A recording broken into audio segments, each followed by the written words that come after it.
All right, hey, what's up, everybody? Good morning on this funky Friday. Happy Friday to those people ready for the weekend. It was a trick question. Why is that so soft? Oh, because that's not up there. How's that? Is that better? Now you can hear me. What's going on, everybody? Happy Friday. So, a lot of stuff going on this week that I haven't gotten to. So I'm going to catch up a little bit today on one particular topic, and that'd be the Biden crime family and so much more. And so much more. I just got to tell you. All right. Are y'all ready? I'm kind of feeling this jam, though. You know what I mean? I like this. I need more of this. Anyway, guys, Johnny, are you over there? Are you ready to do that thing? Shall we? Shall we get it started? Johnny, please stop this music.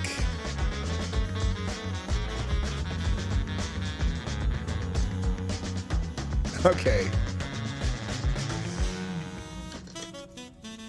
Got it. Play the intro. Ladies and gentlemen, coming to you live from the Lucky Dog studio in a hidden location somewhere in the upper Midwest of the United States of America, it's a brother making his own way but with all the wrong opinions. Welcome to the Morning Night Live with your host, the one and only P-Dog Knight. Yes!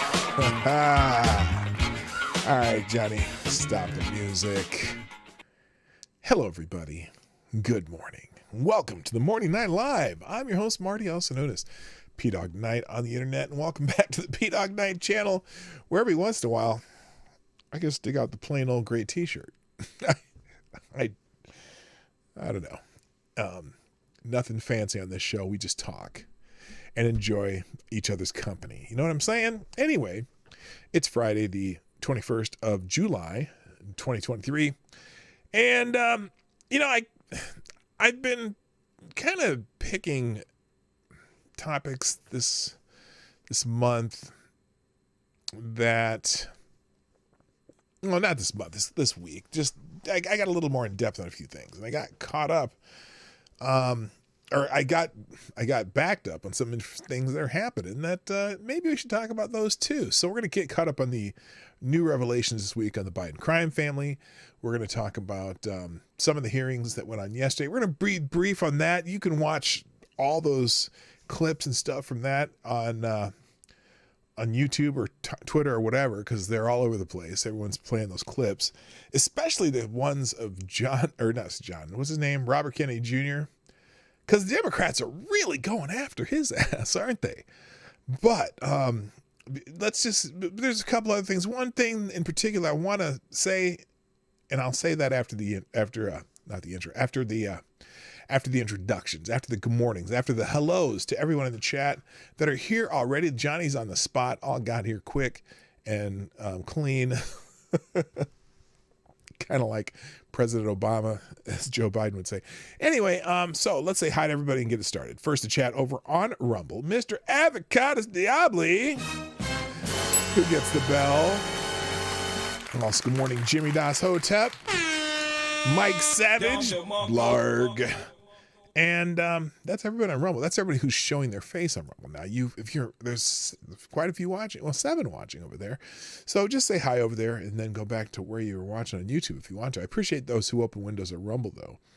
I really don't pay a lot of attention to my Rumble channel other than I broadcast on here. And it's, again, if you're not subscribed to me on Rumble or following me on Rumble, please do so right now or as soon as you can, because there's going to be that day, okay?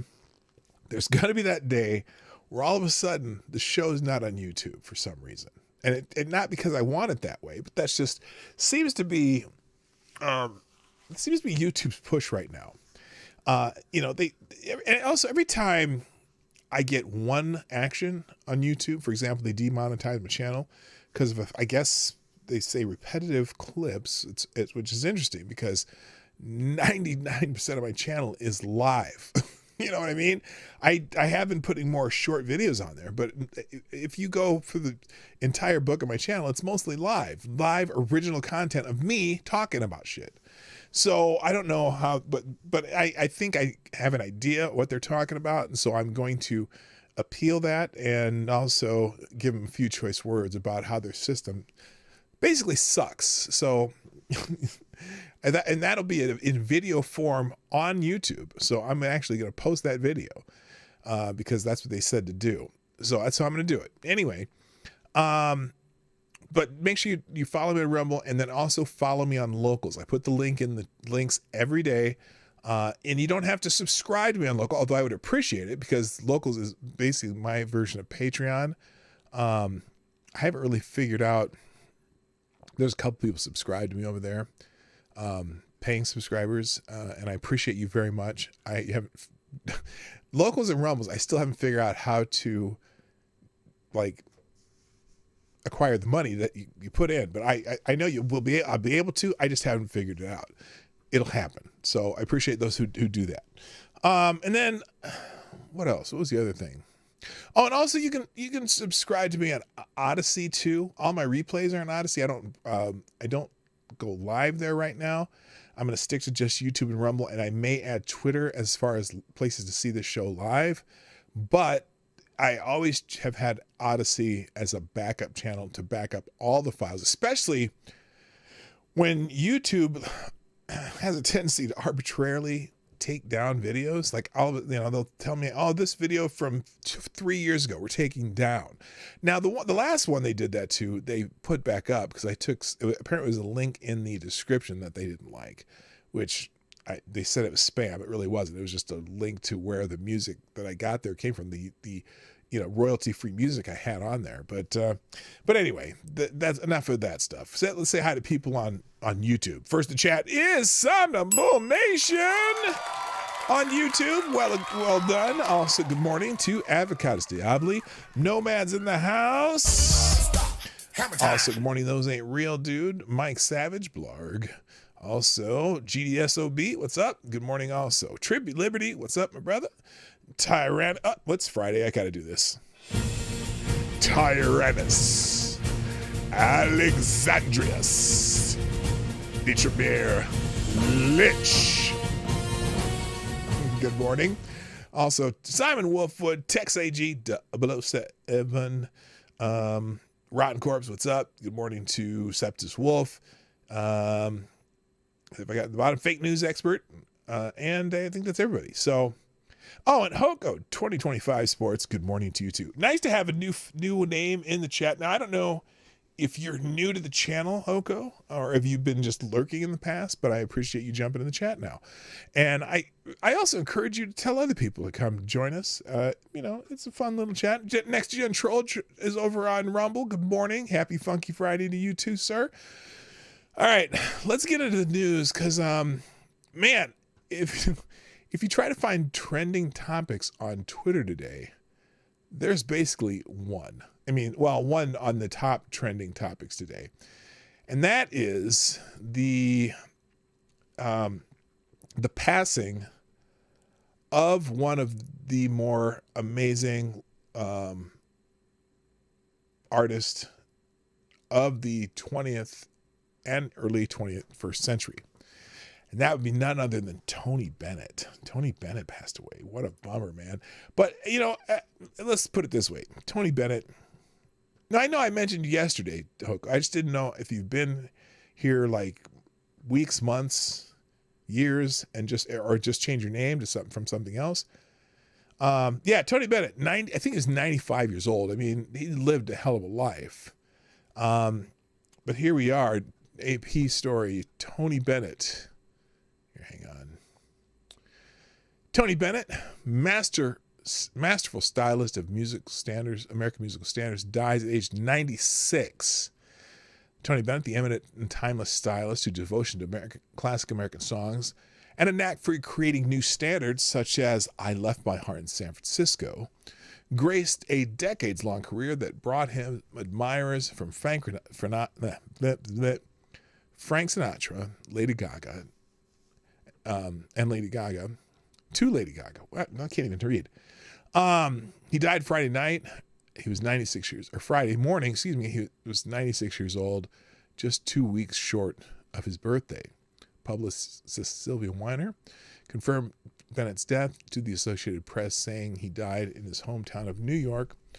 There was no specific cause, but Bennett had been diagnosed with Alzheimer's disease in 2016. Look, he's 96 years old, and led an amazing life. Whether he had Alzheimer's or not. I mean, he was in his 90s.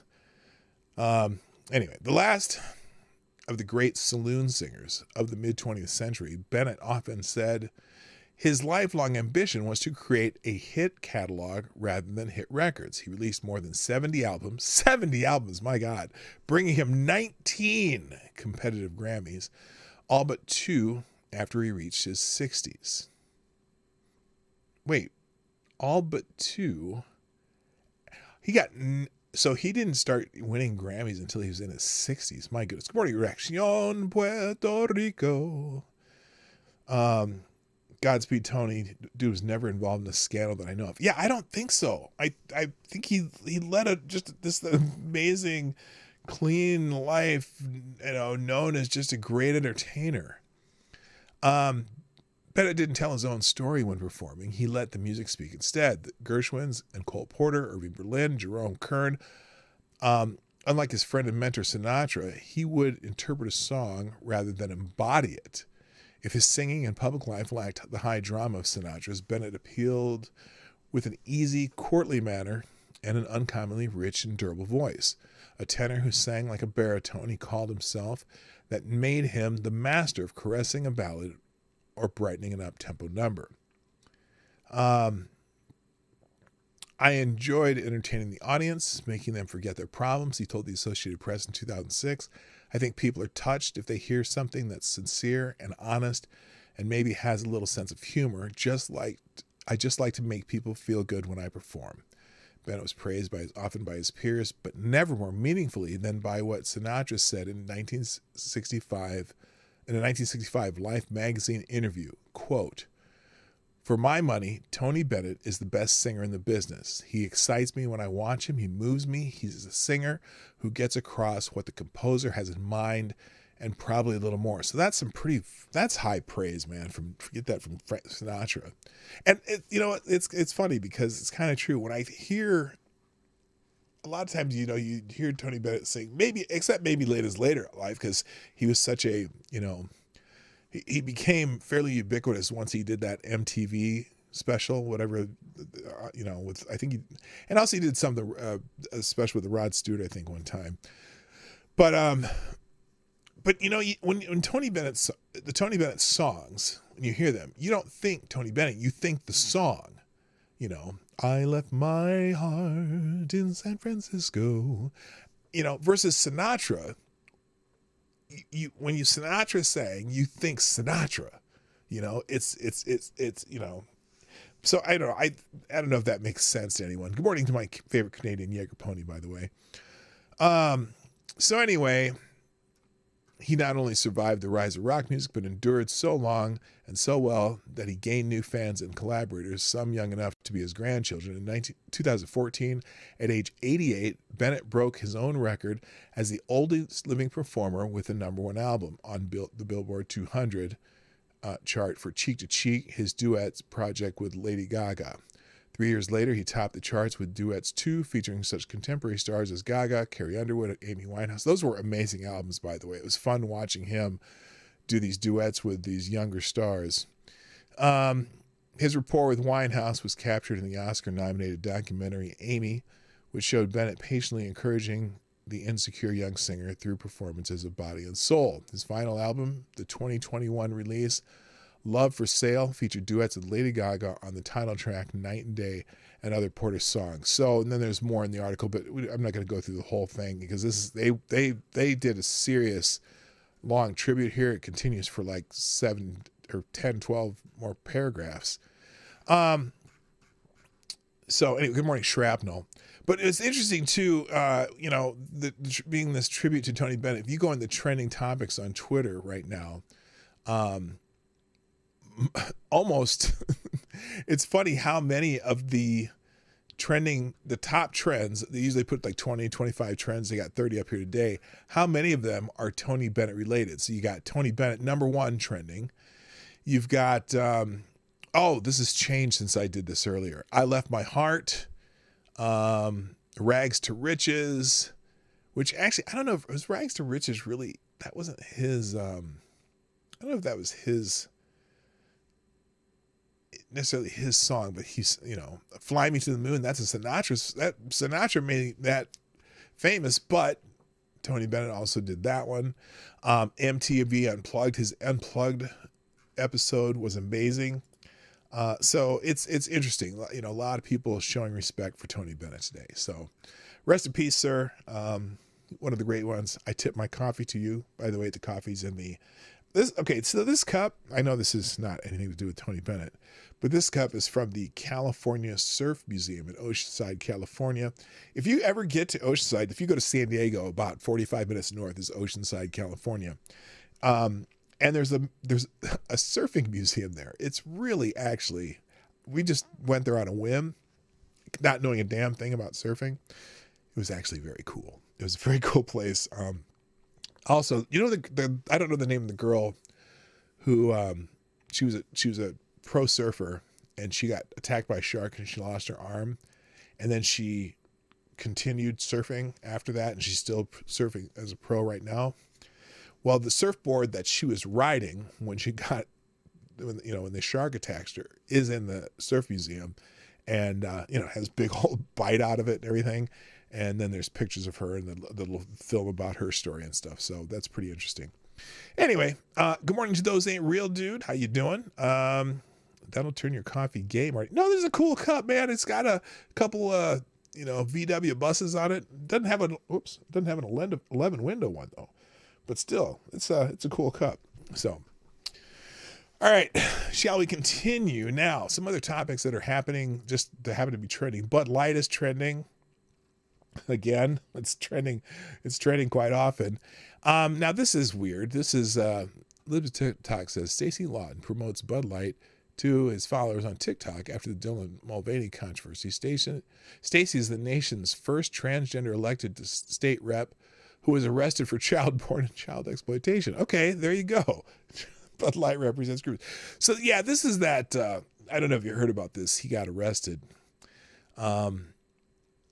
For child porn and exploitation, but that's not why Bud Light's trending. Bud Light's trending is because I think the state of Florida, calling for an investigation in Anheuser-Busch's InBev actions regarding their Bud Light marketing campaign and falling stock prices. Basically, I guess part of Florida's pension fund is invested in Anheuser-Busch, and so all the options are on the table, and woke corporations that put ideology ahead of returns should go unnoticed. So here's the problem. At least, and I like Ron DeSantis, okay? But I think Ron DeSantis was one of the people who said something about, maybe should be boycotting Bud Light. Now their stock goes down, and now he's concerned about it underperforming. But anyway, Bud Light's popularity at bars and restaurants is almost non-existent. That was from an hour ago. Zero Hedge has got a lot of stuff out today. So we'll get this. Union, a data-driven hospitality engagement platform with a point-of-sale system in bars and restaurants nationwide, published a new report showing Bud Light's fall from #1 was swift following the marketing controversy that spurred a nationwide boycott. Sales of what was once America's best-selling beer dropped 2.6% from 11.3% dollar sales share to 8.73% at Union's network of thousands of high-volume venues in the first week of the boycott alone, the report said. Now, that's interesting because I don't know. Maybe they're using point-of-sale systems that are specific brands that you punch in so that you can track that. Anyway, it continued. The sales spiral continued through Q2 at Union venues as the boycott took a stronghold across the U.S., dropping 34% in sales share compared to the prior year since the fallout began April 1st. So they're still hemorrhaging money. Now here's the top beer brands Q2. They're still #4, but they were #1, and that's a significant drop. Miller Lite, Michelob Ultra, Coors Light are all at the top 3, Bud Light's still there, and then the rest of them down here. Yuengling is number 10. It's the 10th selling beer in America. I had no idea. Of course, this is at bars and restaurants. So who knows? I didn't know Yuengling was that. I thought Yuengling was just a East Coast beer. But Dos Equis, yeah, Corona, I get it. Guinness, Modelo, and Stella Artois. Now Modelo, that's another one that has probably jumped in sales. Oh no, it says, let's see, past ranking. Oh, it used to be 7th. But their sales are up, and their share chain is up. So Bud Light is the only one that's dropped 34%. Their growth rate is negative 34%. Wow, that's wild. So anyway, that's why Bud Light is trending. Let's see what else. Also trending in the news today. Oh, Whoopi Goldberg in The View. Now, I know you guys may not like it when I bring up The View, but apparently Whoopi Goldberg walked off the set of The View the other day, and I really don't know why. Let's see. So let's go to Twitchy here, because it says, surprise, Whoopi Goldberg gets everything wrong when criticizing Try That in a Small Town. Oh, this is the controversy over the Jason Aldean song. And apparently, well, let's see. Let's just read what it says here on Twitchy. We'll check this out. Twitchy has been covering the controversy over Jason Aldean's song Try That in a Small Town extensively, and we could not just let Whoopi Goldberg's criticism go by without pointing out that she literally gets everything wrong. Okay, Whoopi Goldberg reacts to Jason Aldean's song. Here he goes. Let's see what she does here. Let's see how many things she get wrong. We'll hit a bell each time she gets something wrong on this little clicker here. Let me hang on a second. It'll pop up. Okay, hang on. So, okay, the list is on there, so I guess that doesn't make it makes it a little too easy, but let's play it anyway. So country singer Jason Aldean is getting backlash for the video of his song Not in a Small Town. Okay, that's wrong. Which critics are saying is racist. It's got lyrics, racist lyrics. Okay, images. Wrong. Didn't have Aldean any. says the song's about unity. Here's South Dakota Christian Nome defending Gets her him. name wrong. Here's the clip. I am shocked by what I'm seeing in this country with people attempting to cancel this song and cancel Jason. Oh, they a lot just of times wanted people that go out and fight every day on these important issues and have an opinion and remember the freedom and liberty that this country was founded on get persecuted from it. And we're seeing that with the Aldeans right now and the songwriters that work so hard on this. And I just want them to know that we support them. We love them. Thank you for writing she's going to say that Christy Nome's racist and, now. Boy, keep singing, keep playing. And if you want to come to South Dakota, I'll let you play anywhere. You'll let them play anywhere? You own South Dakota now? Listen, you know, there are lyrics in the song, and I think, you know, he talks about life in a small town, and it's different, you know, and he shows these images. He's got folks from the Black Lives Matter movement, and he's talking about people taking care of each other. And I find it so interesting that never occurred to Jason or the writers that that's what these folks were doing. They were taking care of the people in their town. Oh, were they? I'll get it wrong for that. She got that wrong. You talk about people. How are they taking? Okay, no, they're not taking care of people in their town. They're rioting and mad about something. Which look, you can protest without breaking shit. I'm just saying. Anyway. People taking care of each other in small towns. We do the same thing in big towns. No, you just have to realize that when you make it about Black Lives Matter, people kind of say, well, are you talking about black people? What are you talking about here? If we're talking about Americans taking care of each other, then it shouldn't be about Black Lives Matter. You should be able to show all the different things that have gone on in our country where people stood up and said no more. We do the same thing that small town. Okay, whatever. Okay, so whatever. So she got several things wrong there. But anyway, that's not the main reason she's trending, though. She's trending because she walked off the set. And they were a little confused as to why she walked off the set. Did she... well, I guess a lot of it she's talking about the song again.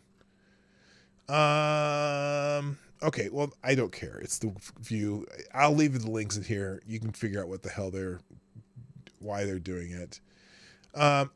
Here's someone else here, though. Listen to this. This is Sonny. I can't stand these women. Okay. I'm actually not going to give him the benefit of the doubt. And I'm pleased that you are, and I'm pleased that you are. Well, you want everything to be Because racist. as a lawyer, when I put my legal hat on, I don't believe in censorship. Right. However, Yes, you this do. man is from Macon, Georgia. Wait a minute. I don't believe in censorship. Let's see what she says right after this. I'm curious. My father's from Augusta, Georgia, and Macon, Georgia. I spent many summers there. Yeah, both. I spent many Okay. summers What are there. you saying? It's one of the most racist places in this country. Why'd you And stay? Unfortunately, this became the #1 song on U.S. iTunes. We have a problem in this country about race, and the biggest problem is we refuse to admit that it exists. Jason Aldean ain't a racist. In the stupid little minds of these people, everybody ain't thinking about race. The man went to a small town. The man lived in a small town. Y'all talking about he referring to Black Lives Matter. Y'all done made Black Lives Matter worse than what it is because, well, no, I ain't made it worse. But y'all are alluding to it being worse than what you're trying to portray. He showed clips of violence and stupidity and all these things that people shouldn't have been doing. That's not protest, that's violence. And y'all saying he talking about Black Lives Matter. Y'all, Well, most of the people breaking shit during the Black Lives Matter protests were little white punk motherfuckers. So it's not about white. It's not about white or black. It's about coming and rioting and burn shit down in someone's town. And the song says something about, try that in a small town, see how far you get down the road. As far as like, don't come down this road with that bullshit. We're going to stop you from coming down the road. Whatever. I think it's and they've tried to say, he filmed it in front of this courthouse in Tennessee where they had a lynching one time in 1929. Well, that's because Nashville is where they record a lot of shit, and they do the videos at wherever they film more than one video. In fact, I bet they've filmed a few rap videos in front of that courthouse, just because that's where they film shit. So anyway, those two are trending, and I don't want to talk about it anymore. Let's move on. 23% of Canadians is trending. Wake up, my Canadian friends. Hello, Rockhopper. Hello, Kessler. And Genty. Speaking of Canadian friends, Genty's in the house. And Natasha Kayleen's in the house. Nice to have you all here. 23% of Canadians is trending. Now, that's because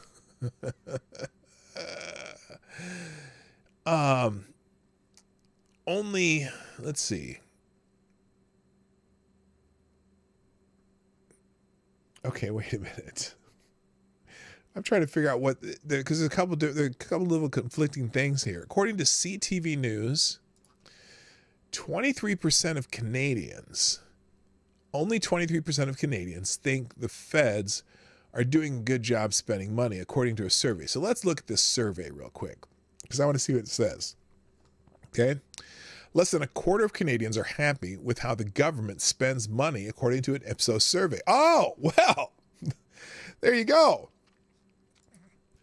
Less than 20%, less than a quarter, 23% of Canadians think the federal government is properly spending the money on those most important issues facing the country, according to a new survey from Ipsos. The survey conducted on behalf of the Montreal Economic Institute also found 64% of people think the government is doing an ineffective job allocating funds to address important problems, while 13% said they don't know or preferred not to answer. Now, more than half of Canadians, 55%, said the government spends too much money, while 27% think it's an acceptable level, according to the poll. Only 9% of Canadians said government spending is too low, while another 9% said they don't know or preferred not to answer. The majority of those surveyed, 67%, think they pay too much money on income tax, while 1% think they don't pay enough. Who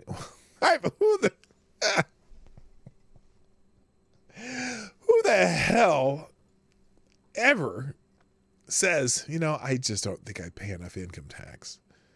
maybe I'll just send a little extra to the government. Just they need a little extra. I'm going to send them a little extra because Canadians don't pay enough in income tax. I want to meet that person, because remember when, remember back, that was a few years ago. I think it was when during either Trump was running for president or something. And Warren Buffett came out and he was whining because, well, my secretary pays more than taxes than I do, which first of all, probably bullshit, but it may not be, because there's absolutely a possibility that Warren Buffett, it's very possible that he maybe, for example, here's how some very rich people avoid taxes, at least for a time period, right? They will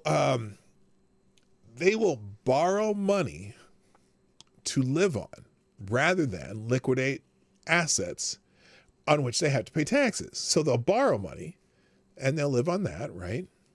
And so they don't pay tax on that. And GD also says that, or AD says that all his taxes are capital gains. Well, that's taxed at a lower rate. But there's not a chance in hell that Warren Buffett actually pays less taxes than a secretary, unless she's the most overpaid secretary in history. Okay?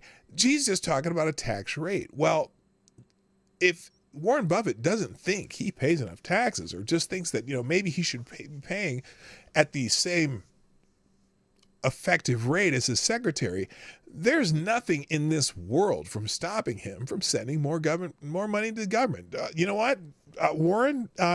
If you don't think you pay enough taxes, feel free to pay more. No one's stopping you from doing that. I doubt if he's ever done that, though. So it's just kind of one of those stupid things. Anyway, Canadians are not, in general, are not happy with their government. Oh, wait a minute, though. I didn't get out of this part, though. Let's see. Polls gauge Canadians thought the carbon. Okay. A majority of those surveyed think they pay too much money in income tax, while 1% thinks they don't pay enough. According to Ipsos, 65% of the men and 70% of the women believe the amount they pay in income tax is too high. Younger Canadians, ranged 18 to 34, are more likely to think taxes younger people are more likely to think taxes are too high. Well, aren't you the young people who like a lot of free stuff? You want free stuff, but your taxes are too high. But now there's an offset later in this poll, and I'll get to it. The poll also found that most people, 63%, are unhappy with the accountability and transparency of the government spending practice. Boy, they sound like Americans here. 31%, they say they were satisfied with them. Now, the poll gauged Canadians' thoughts on carbon pricing, which people are generally slightly more likely to dislike. Y'all pay carbon? What carbon prices? Some Canadian, tell me about your carbon pricing. Hello, unacceptable views and fake news. Or I said fake news. Someone else showed up. Anyway, tell me about your carbon pricing. Okay, now, in total, 41% of people said they support carbon pricing, while 45% oppose it. 15% said that they don't know or prefer not to answer. Now, let's get down here to taxing the rich, though, because the young ones probably think that they pay too much, but the rich pay too little. A third of Canadians believe people who earn more than $250,000 per year can be considered rich, while just over a quarter, 27%, say it should be people who make more than $500,000 a year. According to the survey, to be considered a rich person, 17% of Canadians said you need to make more than $100,000 a year. Wow. You're considering someone who makes over $100,000 to be rich? Because even I don't know the exchange rates, but even the States, that's, it's not. I mean, it's a high income. I don't consider it rich. And 16% that said that more than $1 million, and then 7% said more than $5 million. Now, 71% of Canadians say increasing corporate taxes will drive up prices for consumers. So 71% of Canadians do have a brain. 80% of people from Quebec feel the same, while 24% of people from Ontario disagree. What? Oh, that's the juxtapose. 61% of Canadians say higher taxes will discourage wealthy people from staying in Canada. Again, people are starting to get it. A similar percentage of people across all regions agree. However, here it is. More than 43% of people believe the rich should pay more than half of their income in taxes, while 33% say rich people pay their fair share. So let's, I kind of want to compare this to here, because I always wonder when, like the Democrats in Congress or whatever, or start talking about, well, the rich should pay their fair share. Okay. But then like the top 1% people pay what, 80% of all income tax, or no, the top 10% like pay 90% of all income taxes. The top 10% pay like 90% of all taxes. And that, I don't even know how that's possible, because there's such a large middle who do pay taxes, but apparently that's a weird thing. So anyway, so Canadians are not happy with taxes. It's a very similar scenario with us Americans, I guess. The middle Americans, the United Statesians, and then the United Statesians. I always wonder, does anyone get bent out of shape when we call ourselves Americans? Because like people, Canadians, Bolivians, and whatever, Ecuadorians, but we call ourselves Americans, even though we all live in the Americas. Are we all Americans? Can't we all get along? Build a 100-foot tall concrete wall around Ontario and Quebec, then fill it with water. Oh, well, there you go. All right. Yeah, Rock Harbor, too many loopholes in our tax. Well, I don't even call them loopholes. I call them incentives for people who, our tax, I tell you what, our tax code in the United States is insane. And I wish they would go to a flat tax, no deductions, no nothing, just a flat tax. And it's on all income, doesn't matter what kind, okay? And so then your accountants just have to be able to calculate your income. No deductions for people would still give to charities, people would still do everything that they do, but your tax form would be about the size of a postcard. The one that you send in. Now, obviously, some self-employed people would still have to have accountants to account for, what their actual profits and inventories and shit like that are. But the idea that we have so many different just variations in our tax code, it is insane. And the other thing is, you wouldn't have to, what about the poor people would have to pay more tax? No. You don't start taxing people until they're like an X percentage above the poverty level. So it's, if the poverty level is $30,000, which I don't know what it is, but let's just use that for example. If it started at $30,000, fine. You don't start taxing, you only tax people on income above that number, $30,000. So if the flat tax rate is 9% and they make $1 over $30,000, then they owe 9 cents in taxes. If they make $1,000, they owe $90, and so on and so forth. You know what I mean? 9%, would that be 9%? Whatever, and guess what? Think about how easy withholdings would be for business. If you wanted to, if you wanted your employer to do withholdings, then you would know exactly what it's going to be. It doesn't change. It's easier for the employers. Better yet, I think I don't think they should get rid of the withholding system. I think everybody in the United States should have to write a check or send an electronic payment for taxes on April 15th. Then everyone would know exactly what they're paying in taxes. Because some people, people do their taxes. They have the withholding system here. And they withhold, your employer will withhold X number of what they're on their estimate of what you would pay in taxes. And then if they withhold too much, which they usually do, then you get some money back, as a refund. I don't want a refund system because then most people, they're like, oh yeah, I got a refund. I didn't pay any taxes. Well, no, you paid taxes. All right. You paid a lot of taxes. You just don't realize it because you got this little check back from the government of interest-free money, right? Rather than at the end of the year, if I had to write a check, I'd be more concerned about how they're spending my damn money. So anyway, it's kind of crazy. Don't just tax people. Some shit that is paid for with taxes breaks, but eventually we survive and figure out a way. I didn't know what that means, but anyway. All right, let's get into some news that we're going to talk about today. First, a couple just breaking items. One, now this is from at 8:32. I don't know if there's more details, but apparently the Trump classified document trial date has been set for May 20th, 2024. Oh, isn't that convenient? Right in the middle of election season. How about that? Now, I don't know if let me click on Zero Hedge here because I'm curious if they have an update to that. Let's see.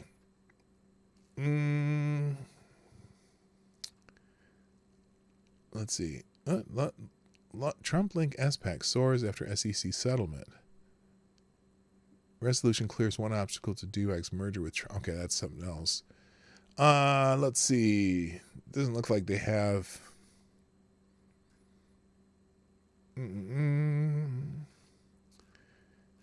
Well, we'll find that later. But anyway, the date, they've set a date for May 20th for one of his trials. Look, by the time election season comes around, which is, he already has the case in New York, right? He already has this documents case now, May 20th. He could be in up to 5 different trials at the same time at the beginning of election season. Isn't that crazy? It just all seems so nefarious. Anyway, also in the news, there were some hearings yesterday, and I only want to highlight a couple of these, excuse me. So,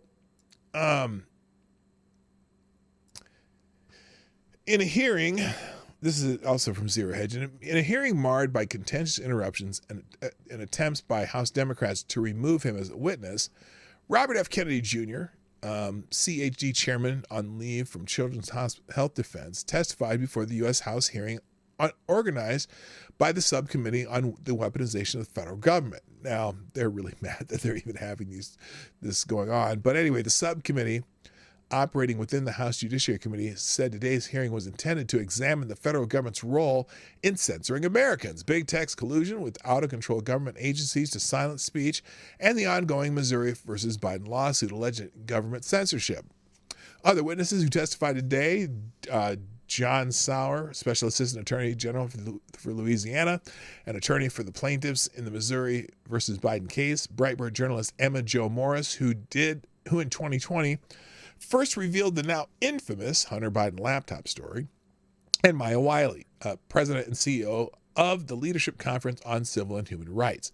Government censorship and alleged First Amendment violations on the part of the federal government feature prominently in today's hearing. We need to be able to talk, Kennedy told the committee, and the First Amendment was not written for easy speech. It was written for the speech that nobody likes. Now, let's see, how long, is this the full one? I don't know if this is the whole thing, but if it is, we'll watch it because there's something interesting about this that, is this Kennedy's testimony here? Let's see if this is the whole thing.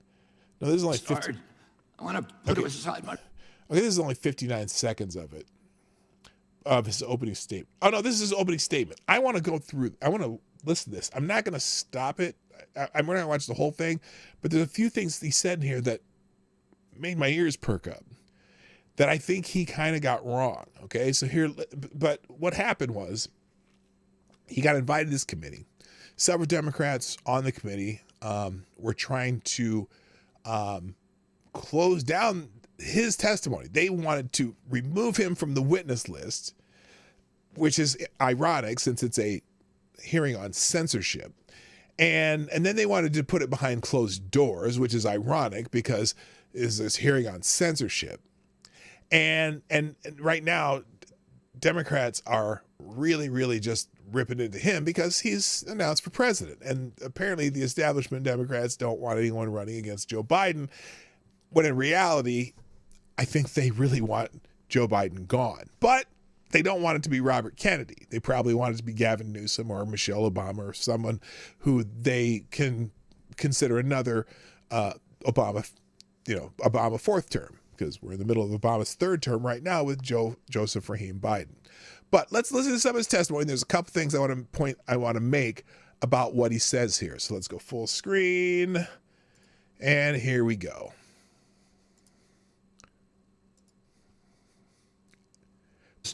By the way, it is very hard to listen to his voice. Yes, this is his real voice. I don't know if he has, I don't know why his voice is like this, but he sounds like he has 7 frogs in his throat. It's just something's wrong with his vocal cords, and that's how he talks. So I can't do anything about his voice. I want to put aside my written statement for a moment and address one of the points that was brought up, I think an important point by the ranking member, that this body ought to be concerning itself with with issues that impact directly the American people. The rising price of groceries, 76% over the past 2 years for basic food stuff, the war. Okay, so one of the tactics that the Democrats used in this hearing over and over and over is they complain, why are we having this hearing when there are so many more important things we should be talking about in Congress? We should be doing this to help the American people. We should be doing that to help the American people. Blah, blah, blah, blah, blah. So he's addressing that right off the bat. In Ukraine, the inflation issues, the border issues, many, many other issues that concern us all as a nation. He makes a great point here. We can't do that without the First Amendment, without debate. When I gave my speech, my announcement speech in Boston 2 months ago, YouTube, I talked about all those issues. I focused on grocery. I focused on the fact that working class people can no longer afford to live in this country. I talked about inflation, all the issues that deeply concern you, and that you've devoted your career to alleviating those issues.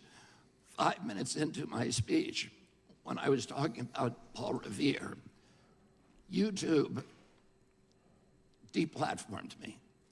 I didn't talk about vaccines in that speech. I didn't talk about anything that was a verboten subject. I just was talking about my campaign. They censored him in the middle of his opening statement. We ought to be having with each other as Americans. But I was shut down. And that is why the First Amendment's important. Debate, congenial, respectful debate is the fertilizer, it's the water, it's the sunlight for our democracy. We need to be talking to each other.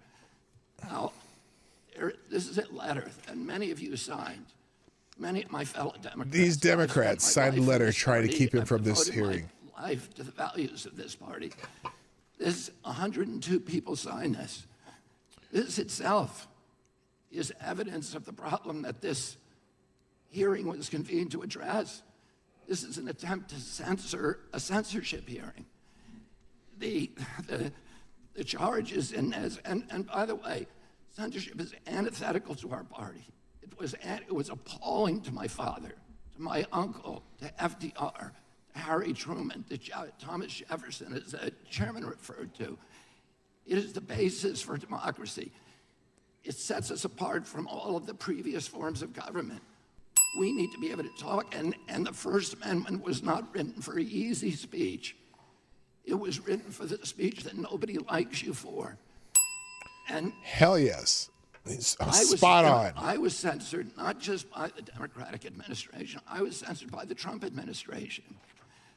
I was the first person censored as the chairman. Catch this on though. Listen to this, because there's a word that was invented because of some things that Robert F. Kennedy does. He'll explain it.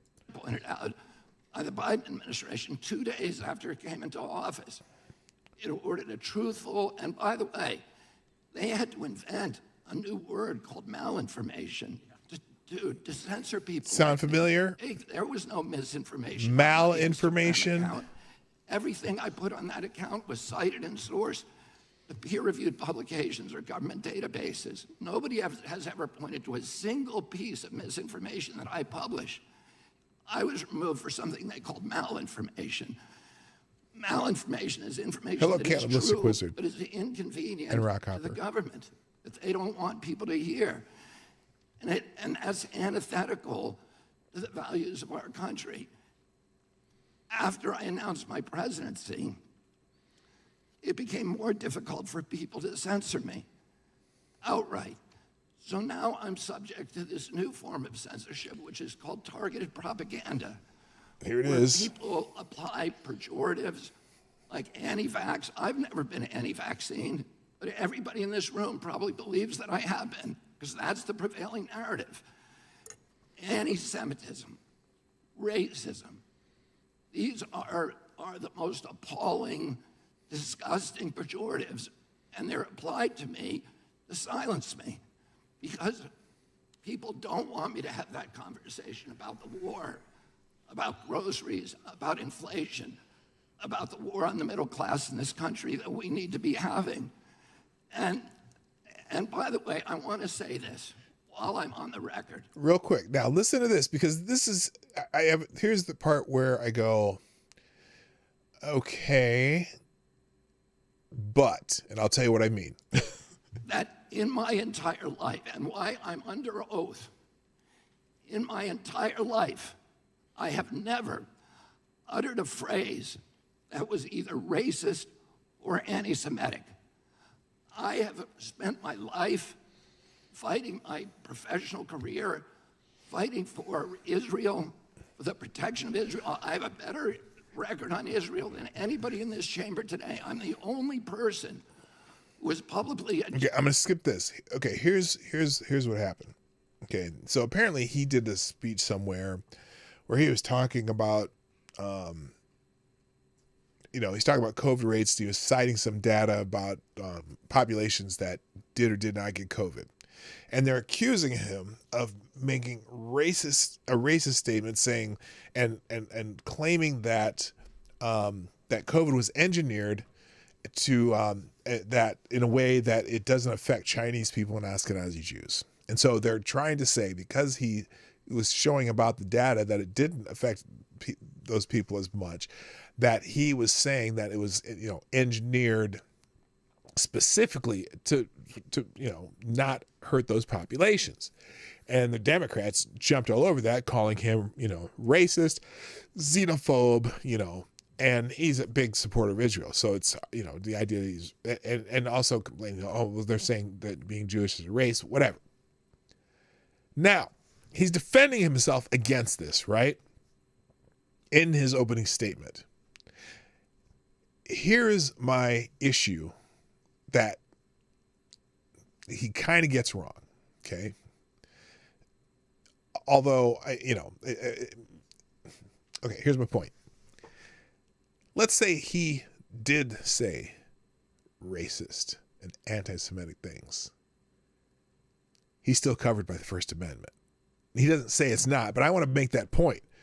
Even if he was saying and was everything they've been trying to smear him with. Let's say he's everything they tried to smear him with, and he still got invited to be in Congress. Would he still have the right to address Congress if invited? Would he still have the right to say what he's saying? Would he still have the right to have his words heard and or on platforms if the platforms allow it? The answer is yes. But they say no, because they're trying to smear him with these things that he didn't really say anyway, or didn't really intend, and saying, well, he shouldn't be heard from because he might have said something that's out of sorts with their sensibility. So that's where I'm going, I wish he would have made that point too, that, even if I had said those things, even if I believe those things, freedom of speech is not for those who are saying the, happy, frilly things that you like. Freedom of speech is for those people who say shit you don't like. That's who it protects. It protects speech you don't like. And I wish, it never really came up. But we're going to move on because this whole thing, obviously this video will be in the links today. Everything we go through will be in the links. There's also a testimony by someone named Emma Jo Morris, and we'll watch some of hers too, because it was very interesting. This is the woman who actually wrote the Washington Post, or excuse me, not Washington Post, the New York Post story on the Biden laptop. She works for Breitbart now, but here's a little bit of her testimony, and then we're going to move on. Thanks so much for inviting me. My name is Emma Jo Morris, politics editor at Breitbart. I'm here today because I published a series of news stories 3 years ago in October of 2020 about Hunter Biden's now infamous laptop, also known as the laptop from hell, which is seen as some of the most scandalous reporting of the last decade. What was more scandalous than the reporting itself, though, was the fact that it exposed the unholy alliance between the intelligence community, social media platforms, and legacy media outlets. At the time, I was deputy politics editor at the New York Post, and my reporting showed that despite then-candidates Joe Biden's repeated and furious denials, he was apparently involved in the foreign business deals of his family. Over several days, just weeks before Americans would vote for their next president, I revealed verified, authentic emails from the Biden Scions hard drive showing Ukrainian business partners receiving leaks from the Obama White House. I documented an off-the-books meeting between then Vice President Biden and a Ukrainian energy executive and introduced the world to the big guy who got action on a deal with CEFC, China Energy Company. The Post published exactly how the material for the reporting was obtained, even identifying our sources, as well as a federal subpoena showing the FBI was in possession of the material the story was based on and had been since December of 2019. But when the stories appeared on social media that morning, the venue where millions of Americans go to find their news and editors to get their angles, within hours the reporting was censored on all major platforms on the basis of being called hacked or Russian disinformation. Twitter refused to allow users to share the link to the stories, banned the links from being shared in private messages, a policy, by the way, that's used to clamp down on child porn. Sort of. Locked the post out of its verified Sort of. account.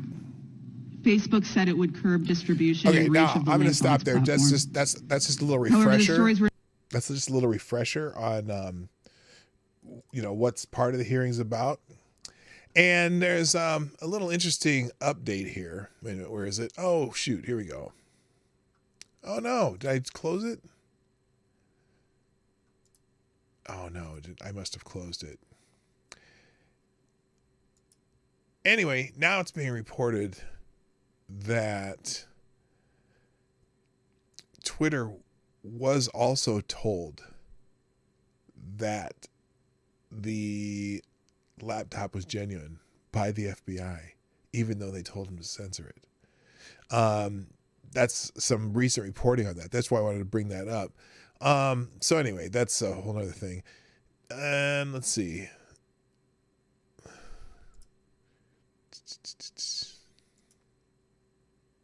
Okay, anyway.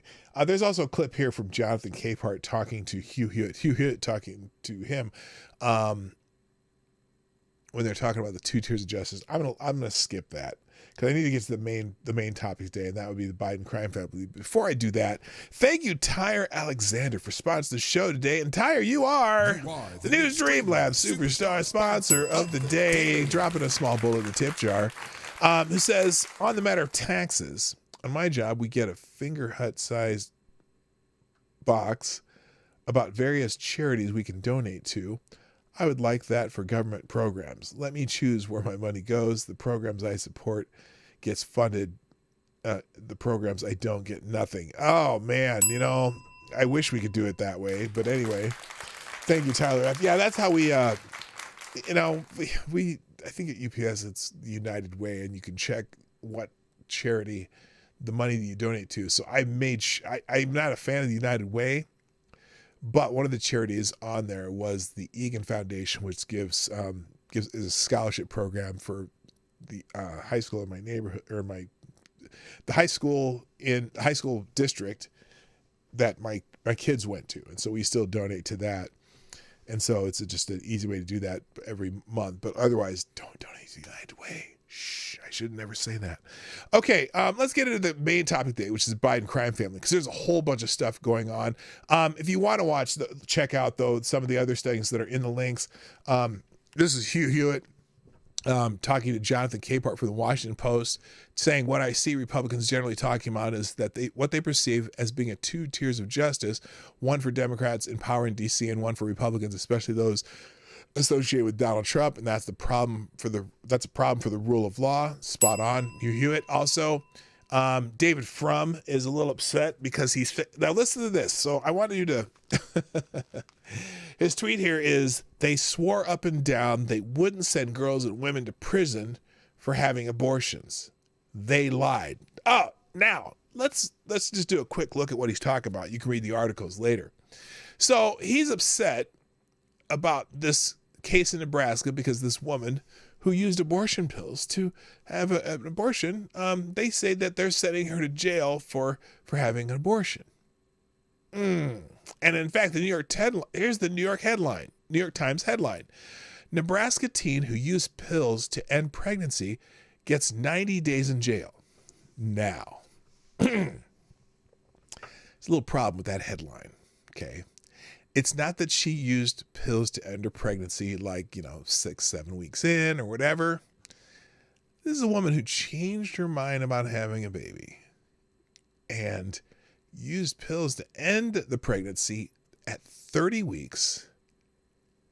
And then they set the remains of the 30-week-old fetus or baby, for those of us who have a heart and a brain, set it on fire and then buried the remains in some random place. That is what happened. So she's not even charged for the abortion. She's charged for concealing human skeletal remains, which is a felony. So, but the headline is, Nebraska teen who used pills to end a pregnancy gets 90 days in jail. It sounds like, oh my gosh, they're sending her to jail being sent to jail for an abortion. And in fact, in the first paragraph, they tell you what really Nebraska teenager who used abortion pills to limit terminating pregnancy was sentenced on Thursday to 90 days in jail after she pleaded guilty earlier this year to illegally concealing human remains. And that's even a gentle way to put it. She burned the remains and buried them. That's crazy. And so she's only getting 90 days in jail for that. Anyway, now let's get into the Biden crime family. So yesterday, was it yesterday? Yes, yesterday, Chuck Grassley released the FD 1023 form alleging that Mykola Zlochevsky, Burisma's founder, paid a $5 million bribe each to Vice President Joe Biden and Hunter Biden to have Ukrainian prosecutor Viktor Shokin fired. Now, wait a minute. Is that the Viktor Shokin that he was bragging about getting fired? Hunter was reportedly hired by Zlochevsky to use his political influence to halt investigations into money laundering. In 2018, Joe Biden admitted to pressuring Ukraine's president to fire Shokin, who was investing in his son's Ukrainian energy company, using the threat of withholding a $1 billion U.S. loan guarantee.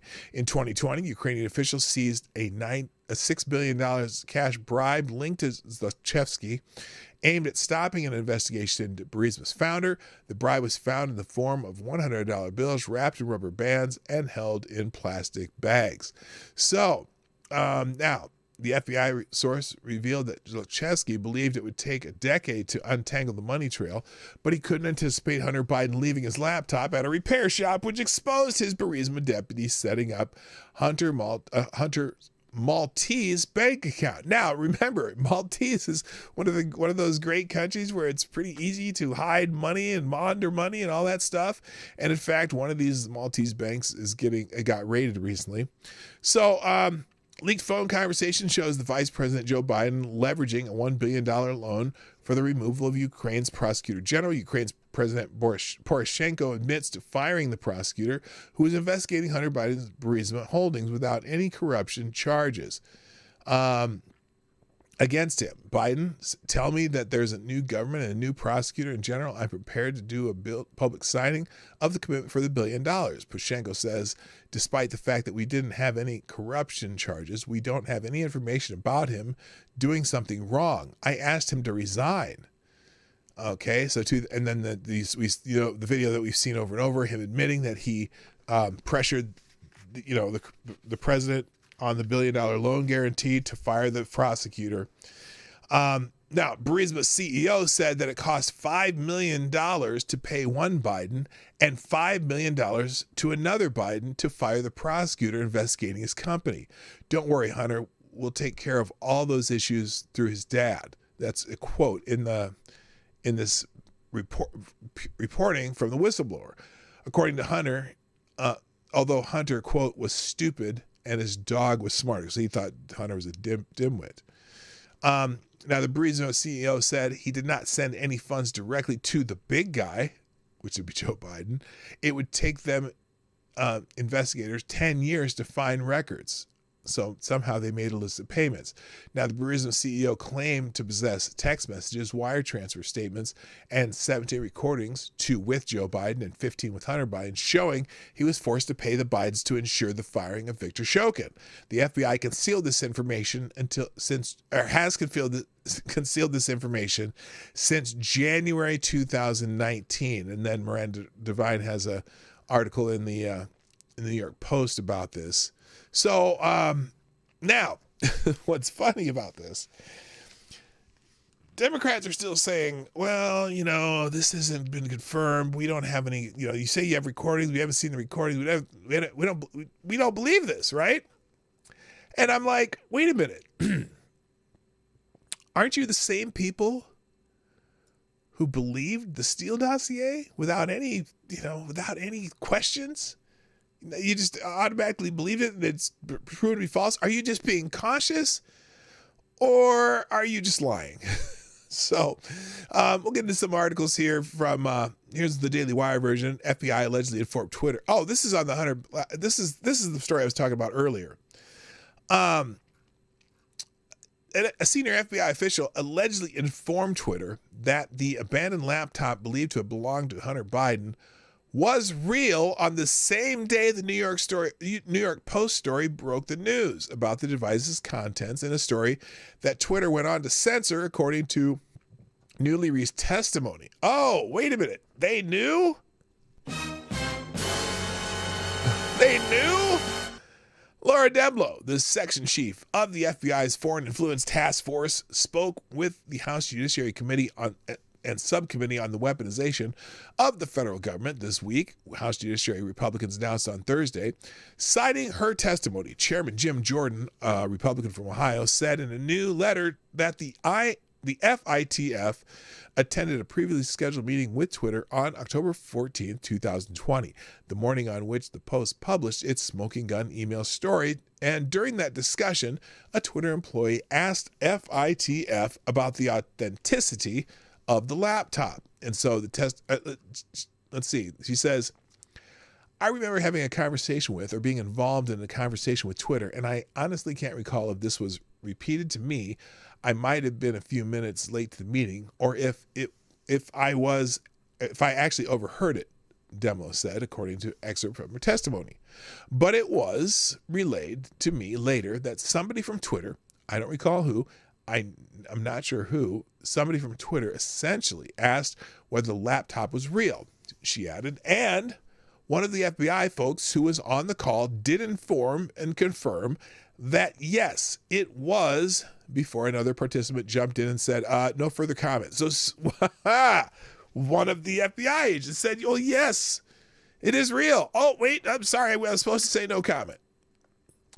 On the instructions of the FBI counsel, Demlow refused to reveal which FBI official made the decision to stick with no comment going forward, but she did state that it was not her call. The chairman said the FITF also had a meeting with Facebook later on October 14, 2020, during which the social media giant was the only told no comment when a similar question was posed about the laptop's authenticity, according to Demlo. So this is testifying from an FBI agent saying that, yes, somebody originally said it, and they said, oh, what? Shut your mouth. All right. And there's a whole lot of stuff going on with this. So this FD 1023 and the Federals, they go through this the fine-tooth comb and tell you a lot of the things that are in here. That's Margot Cleveland. I'm not going to read this because we already went through it. In the New York Post, though, here's Miranda Devine. The Joe Biden bribe allegations need a special counsel now. This is an editorial from the writer at New York Post. If anything merits a special counsel, it is the allegations buried by the FBI that a corrupt Ukrainian oligarch paid millions to bribe the big guy, Joe Biden, then Vice President Joe Biden, to get a Ukrainian prosecutor fired.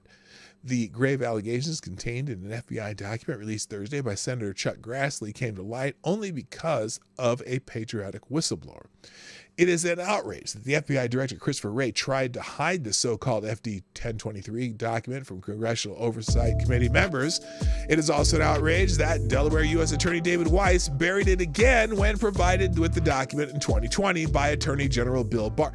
Now, why Bill Barr didn't do anything about this? That's what I don't get. Were they so? Because Bill Barr, despite the fact that he was, appointed by President Trump, Bill Barr kind of just let this stuff go. Was he kind of an established guy? What's the deal here? Did he really want Trump reelected? I don't think he did. Weiss inexplicably hid the FD 1023 from the IRS and the FBI investigators working on the Hunter Biden criminal probe. She gives her reasons why in the article of why she thinks it needs a special counsel. I'm going to skip that for now, or I'm going to skip that. I'll put it, you can read the rest of this in the links. Real quick. Thank you, Cryptic. Welcome back, sir, for sponsoring the show. And Cryptic, you know what?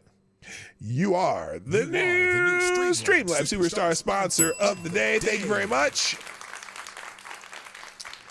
And Cryptic says, the sad part about all of this is the Crimedon family will get away with all of this shit. I don't know, Cryptic. I think, I made this prediction back in November of 2020, when Biden won the election. And I said, Joe Biden will be out of office in 2023. And it's almost as though, and I said because they'll want to have Kamala Harris take over, but then she'll have, be able to run 2 more terms. But now I think, for whatever reason, all this stuff is leaking out. All this, people are testifying all of a sudden. So it's almost like they're trying to get Biden out of there. But I think maybe they know who's in the bullpen, so to speak. Probably, pleasuring the Bulls. Who's in the bullpen, and do they really want Giggles as the president? But they do want to have their first black woman president, so they could get that done. But they want to wait a while because they don't want it to make her a strong candidate for 2024, because I don't think they want her in 2024. I think they want either Gavin Newsom, and the long shot would be Michelle Obama. I know somebody the other day said that, you heard it here first, Michelle Obama will be the nominee. I think Roger Stone said that the other day. And I'm like, oh, Roger, why would Michelle Obama be even a candidate when she really hasn't, she's never been a part of anything other than she was the first lady? But I can see them trying to get Gavin Newsom, because Gavin Newsom is already making the overtures. So I just think, I think they're trying to get Biden out of the paint, and we'll see what happens. So anyway, but now we're, getting a drip of information, and it's not related to the current presidency. So do they wait to prosecute something like this later? Or do they, make it like, oh, well, yes, you're the president, but you're taking bribes. And Democrats don't want to admit that. So it's really hard. So good morning, The One Who over on Rumble, and good morning, Now What, Woo over on YouTube. Good morning, Truth Telling Badass. God knows what justice needs to be delivered and when. We have to work for the truth to come out, and the rest is up to him. Well, I am going to say you are correct, as you often are, like all the time.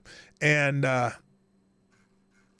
but is the truth being timed out here? That's all I'm curious about.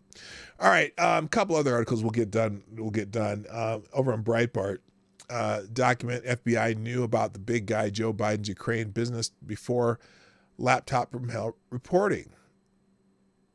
So, the FBI knew about President Joe Biden's Ukraine business dealings before the laptop from hell, according to the FBI informant document released by Chuck Grassley. The FD 1023 form is dated June 20th, 2020, and the source reporting was from June 26, 2020. The form alleges that Joe Biden and Hunter Biden each received $5 million from Mykola Zlochevsky, the founder of Burisma Holdings, after Joe Biden threatened to withhold aid to Ukraine until President Petro Poroshenko fired a prosecutor investigating Burisma.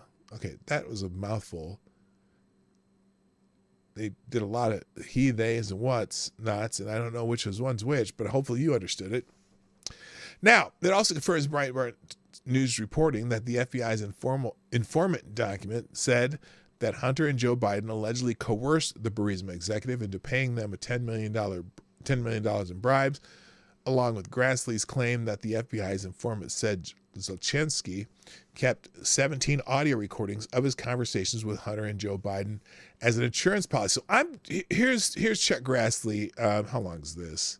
It's only 3 minutes. For the purposes of more transparency on this subject, the 1023 produced to the House committees redacted reference that the foreign national who allegedly bribed Joe and Hunter Biden allegedly has audio recordings of his conversation with them. We haven't seen them yet, though. 17 such recordings. 2 with Biden, 15 According to with Hunter. the 1023, the foreign national possesses 15.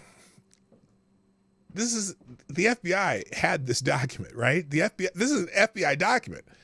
This is stuff they knew, but hadn't presented it. I guess, well, clearly not to the American people, but did they present it to the Justice Department? Or is somebody holding them back from giving them this information? They knew this since June of 2020. June of 2020. Yeah, 15, well, 17 total, but 2 of the recordings are Biden himself. The other 15 are Hunter Biden. Audio recordings of phone calls between him and Hunter Biden. According to the 1023, the foreign national possesses 2 audio recordings of phone calls between him and then Vice President Joe Biden. Biden These himself. recordings were allegedly kept. Biden himself. Remember, Joe Biden. I never had anything to do with any of my son's business dealings. Quote unquote.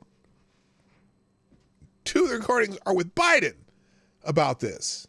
As a sort of insurance policy for the foreign national in case that he got into a tight spot. The 1023 also indicates that then Vice President Joe Biden may have been involved in Burisma employing Hunter Biden. Based on the facts known to the Congress and the public, it's clear that the Justice Department, the FBI, haven't nearly had the same laser focus on the Biden family.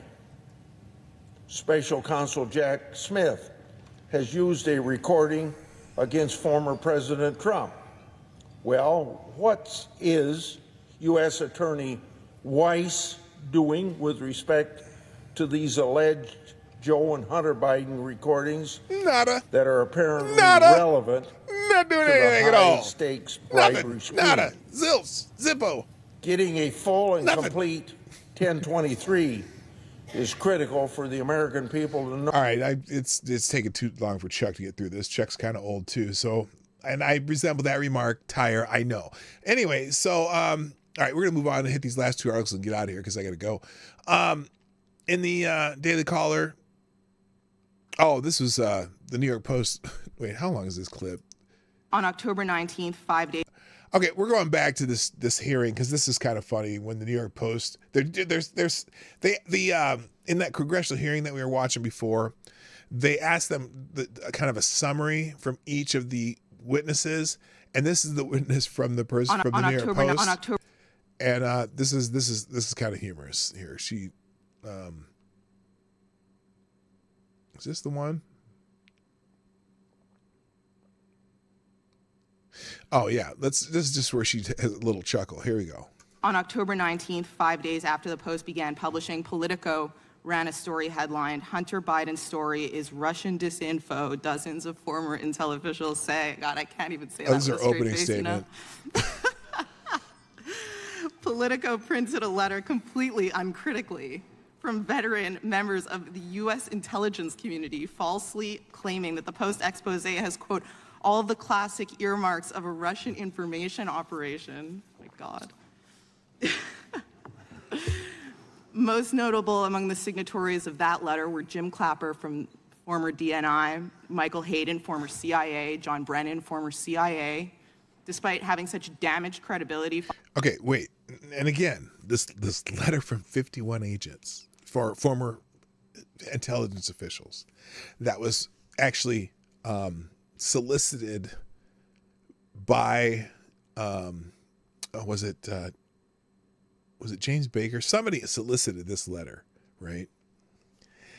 And or somebody within the Biden administration solicited this letter from these agents when the FBI knew it was a lie. And these 51 agents signed their name to it. How is that not election interference?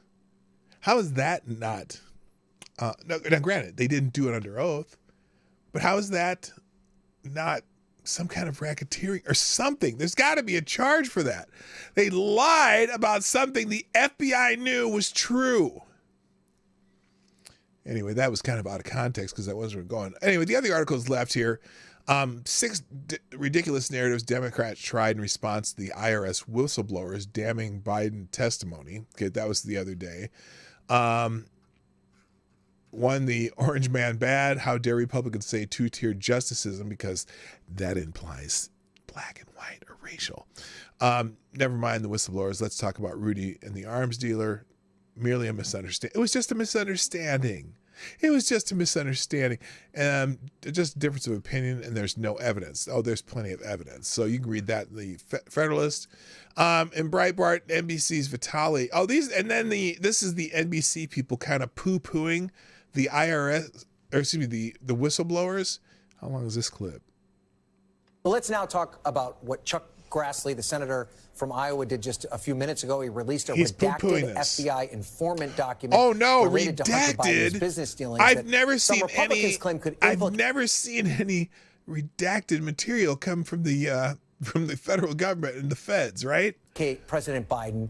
Now, explain as best you can what this document is about, and then catch us up to speed on why it's so significant. Yeah, this is pretty dense reading, and I'm sure that you guys went through this immediately too, because this is a document that we've really been waiting to see for a while here now. The long fabled 1023 form that Grassley has long pointed to as fabled. Fable implies made up story. There actually is the form right there in front of your face. A potential smoking gun implicating then Vice President Joe Biden in the dealings with Burisma and his son Hunter. They've known about of course, Democrats would be quick to 2020? point out that that's not what this document does. And frankly, in reading it, there are even some things that could be lost in translation between the Russian that was being spoken. Lost in the translation, yes. The Russian word for bribe is bibida, and they said "boo-ba-boo-doo." Okay, so it was a little translation error. There was a bribe, you know. And by this informant with the sources that he's referring to, and the translation of that Russian. So yes, it's they not translated exactly a it clean wrong. win or loss for It's not anyone. a clean but translation. Republicans yes. are going to point to this continuously as a clear sign of wrongdoing or potential wrongdoing. Oh no, it couldn't be that because it's Joe Biden, right? We saw them do earlier this week with IRS so-called whistleblowers about Hunter Biden saying that he was given a lenient deal by the Department of Justice for his tax violations. This is yet another page of that as we watch the Senate and the House move forward on the House side, using the power of the gavel to continuously beat this drum against the White House and against his son Hunter Biden. Yeah, and worth pointing out that Senator... Oh, it's Republicans pouncing. Is that what she means? It's Republicans pouncing. They're just, you know, this Republicans pouncing. Ron Johnson, not above believing a Biden conspiracy, said that this document should be taken with a grain of salt. Albert, thanks so much for yes, just like the Steele dossier. It should have been taken with a grain of salt.